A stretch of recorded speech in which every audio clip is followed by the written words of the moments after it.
Welcome to special focus. కుంభమేళాలో పుణ్యస్నానాలు ఆచరించే వారి సంఖ్య అంచనాలకు మించి పెరిగిపోతుంది.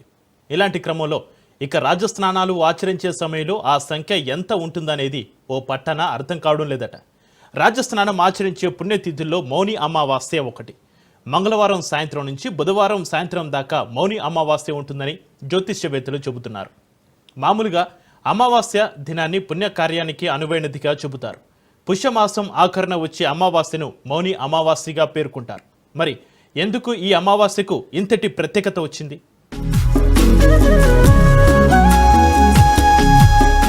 కిటకిటలాడుతున్న కుంభమేళ.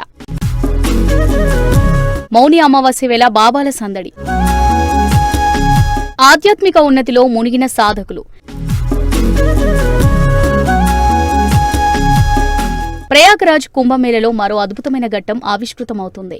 కుంభమేళ మొదలైన తర్వాత మరో రాజస్నానం ఆచరించేందుకు సాధకులు, భక్తులు, మునులు పోటెత్తుతున్నారు.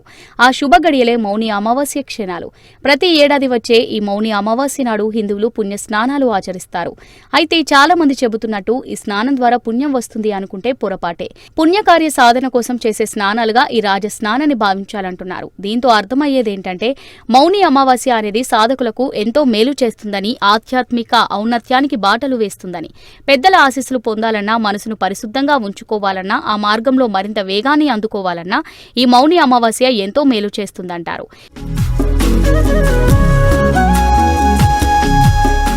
ఇక పేరులోనే ఉన్నట్టు ఇది మౌని అమావాస్య అంటే మౌనంగా ఉండాల్సిన అమావాస్య. సహజంగానే పూర్వకాలంలో యోగ సాధకులు ఎప్పుడూ అనవసరంగా మాట్లాడేవారు కాదు. మాట అనేది శక్తిని విడుదల చేస్తుంది. అది ఒకరిని ప్రశంసించడం కావచ్చు, లేదా తిట్టడం కావచ్చు.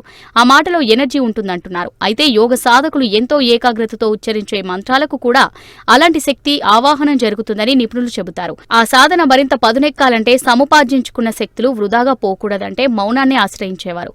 వారు మౌనంగా ఉన్నారు కాబట్టి మునులుగా వెనుతికెక్కారు. ఇక మౌని అమావాస్య రోజున అందరూ మౌనంగా ఉండాలనేదే మునులంతా చెబుతున్న మాట.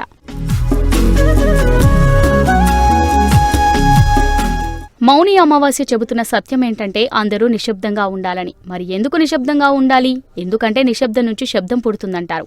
శబ్దానికి అవసరమైన శక్తి నిశ్శబ్దంలోనే పురుడు పోసుకుంటుందట. అందుకే రేపటికి అవసరమైన శక్తిని సమపార్జించుకోవడానికి ఇవ్వాలి అంటే ఈ అమావాస్య నాడే నిశ్శబ్దంగా ఉండాలని మన పూర్వీకులు ప్రయోగపూర్వకంగా నిరూపించి చెబుతున్నారు. మౌనంగా ఉండడం అంటే మనసును కలిసి ఉండడం, ఇతర వ్యాపకాల వైపు దృష్టి మరల్చకుండా ఉండడం, ఎందులోనూ లీనం కాకుండా ఉండడం అంటే సాధకులంతా, మనుషులంతా అంతర్ముఖులు కావాలని చెబుతున్నదే ఈ మౌని అమావాస్య. ఇక ఈ మౌని అమావాస్య నాడు నది స్నానం చేయడం అనేది పూర్వకాలం నుంచి వస్తున్న సంప్రదాయం. ఎందుకంటే నది తీరాలు సాధనకు, మనోవైజ్ఞానిక అభ్యున్నతికి అధికంగా దోహదపడతాయంటారు.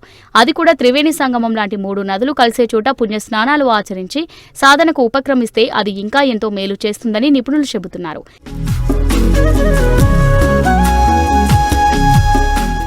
మనిషి నిశ్శబ్దంగా ఉండడం అంటే ఉనికిలో ఉంటాడు కానీ స్పందించకుండా ఉంటాడన్నమాట. ఒక రకంగా జీవితానికి మరణానికి మధ్య ఉండే స్థితిగా దీన్ని పేర్కొంటారు. అన్ని స్పందనలకు అతీతమైన మానసిక స్థితిగా దీన్ని అభివర్ణిస్తారు. ఇది సాధకుడి ఆధ్యాత్మిక ప్రయాణాన్ని సులభతరం చేయడమే కాక మరింత వేగవంతం చేస్తుందట. అమావాస్య గురించి జ్యోతిష్యవేత్తలు, పండితులు మాత్రమే కాదు మన గ్రామాల్లో ఉండే రైతులకు కూడా తెలుసట. అమావాస్య రోజుల్లో ఈ శక్తి ప్రసారంలో అవాంతరాలు ఏర్పడతాయి. ఎందుకంటే చంద్రుడు ఉండడు కదా, కాబట్టి శక్తి ప్రసారం తగ్గుతుంది. అందుకే అమావాస్య దినాల్లో మొలకల ఎదుగుదల తగ్గిపోతుందని రైతులు గుర్తించారు. కాండంలో ఉన్న జీవశక్తి పైకి వెళ్లడానికి అవరోధాలున్నట్టే నిటారుగా ఉండే మనుషుల్లో ఇలాంటి అవరోధాలే జరుగుతాయట.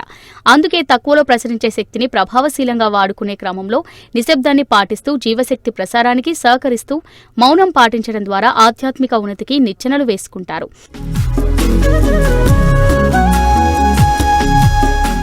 ఇక అమావాస్య తర్వాత చంద్రుడు కనిపిస్తాడు అంటే మళ్లీ క్రమంగా ఎదుగుదలలో వేగం పుంజుకుంటుందట. అందుకే చంద్రుడు అసలే కనిపించని అమావాస్య దినాల్లో మనవాళ్ళు పనులు మానేశారు. రైతు పనులు చేసేవారు కానీ, వృత్తి పనులు చేసేవారు కానీ ఆ రోజున అత్యవసరమైన పనుల్లో తప్ప ఎటూ వెళ్లరు. ఇంటి దగ్గరే లేదా నది స్నానం చేసుకుని ఒడ్డున గాని, ఇంట్లో గాని దైవచింతనలో గడుపుతారు. అందులో భాగంగానే ఉపవాసం కూడా చేస్తారు. శరీరానికి పని పెట్టరు. అతి తక్కువ, తేలిగ్గా జీర్ణమయ్యే ఆహారం తీసుకుంటారు. దీనివల్ల సాధన మెరుగుపడుతుందని మరవారి సూత్రీకరణ. అమావాస్య దినాల్లో జలాశయాలు, నీటి తావుల మీద అత్యధిక ప్రభావం పడుతుందట. అమావాస్య, పూర్ణిమ దినాల్లో సముద్రంలో ఆటుపోట్లను ఇందుకు ఉదాహరణగా పేర్కొనవచ్చు. ప్రపంచంలో అధిక భాగం నీళ్లే. అలాగే మన శరీరంలోనూ 70% పైగా నీటితో నిండి ఉంది. అందువల్ల అమావాస్య రోజున చంద్రుడు లేని ప్రభావం మన శరీరం మీద కూడా పడుతుంది. అందుకే శరీరానికి ఎక్కువ పని ఇవ్వకుండా ఉండాలంటారు.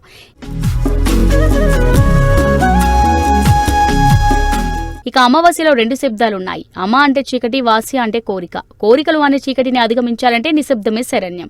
ఈ శబ్దానికి మరో వివరణ కూడా ఉందంటారు పెద్దలు. అమ అంటే కలిసి, వాస్య అంటే వసించడం, అంటే కలిసి జీవించడంగా సూత్రీకరిస్తారు. మనతో ఉండేవాళ్ళు మనతో కలిసి ఉండాలంటే నోరు అదుపులో ఉంచుకోవాలి. ఇలాంటి ప్రయోజనాలన్నీ చేకూరాలంటే మహావిష్ణును, శ్రీ మహాలక్ష్మిని ఆరాధించాలని లేదా పార్వతీ పరమేశ్వరులను స్తుతిస్తూ ఉండాలంటారు నిపుణులు. అలాగే అమావాస్య దినాల్లో శక్తి ప్రసారం తక్కువగా ఉంటుంది కాబట్టి ఎలాంటి నిర్ణయాలు తీసుకోవద్దంటున్నారు. ఏ నిర్ణయం తీసుకున్నా అది పూర్తి ఆలోచనతో ఉండదు. వీలైనంత ప్రశాంతంగా ఎవరితోనూ అటాచ్మెంట్లో ఉండకూడదని నిపుణులు చెబుతున్నారు.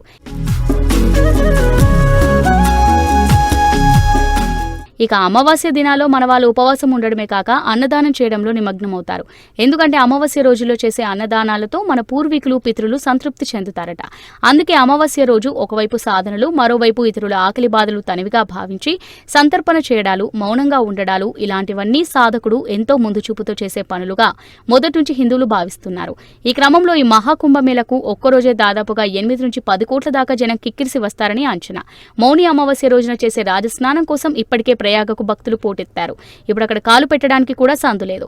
వెహికల్స్ ని కూడా చాలా దూరాన్ని ఆపేస్తున్నారట. ఈ క్రమంలో ఈ మౌని అమావాస్యను మిగతా భక్తులంతా అదే స్ఫూర్తితో జరుపుకొని ప్రయాగ మీద ఒత్తిడి తగ్గిస్తే మంచిదంటున్నారు నిపుణులు.